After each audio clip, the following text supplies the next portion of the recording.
Елімізде алғаш рет халықаралық деңгейде облыстық Сұлтан Махмұд Торайғыров атындағы кітапханада Үндістан мемлекетінің бұрышы ашылды. Шараға Үндістанның Қазақстандағы елшісі қатысты.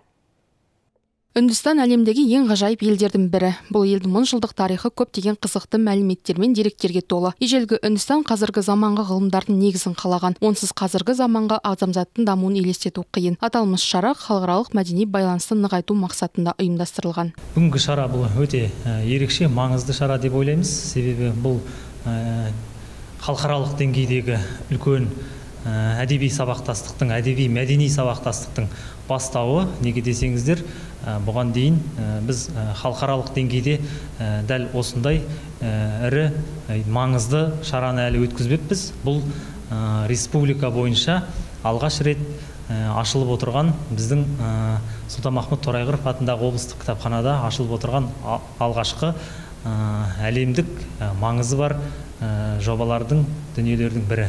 Бұл ұсыныс бізге осы жылдың көктемінде осы үндістандық біздің әріптестеріміздің тарапынан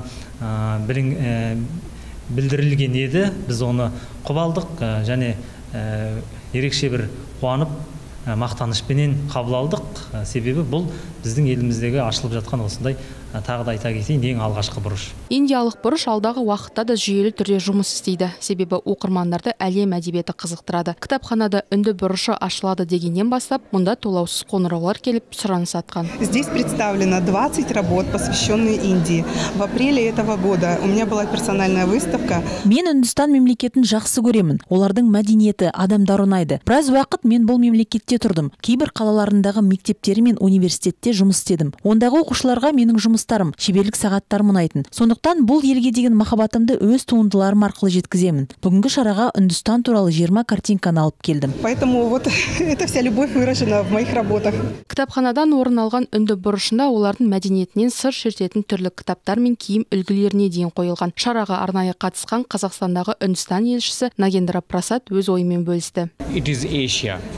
Үндістан мен Қазақстан арасындағы қарым-қатынастардың тарихы бір ғасырдан астам уақытқа созылады. Бұл сауда, ғылыми және мәдени байланыстар. Біздің елдеріміз бір құрлықта орналасқан. Бізде көптеген ұқсастықтар бар. Мысалы, біздің сөздік қорымызда дарбаза сөзі бар. Қазақ тіліндегі бұл қақпа дегенді білдіреді және бұндай мысалдар көп. Қазақстандағы сияқты Үндістанда да отбасылық дәстүрлер құрметтеледі.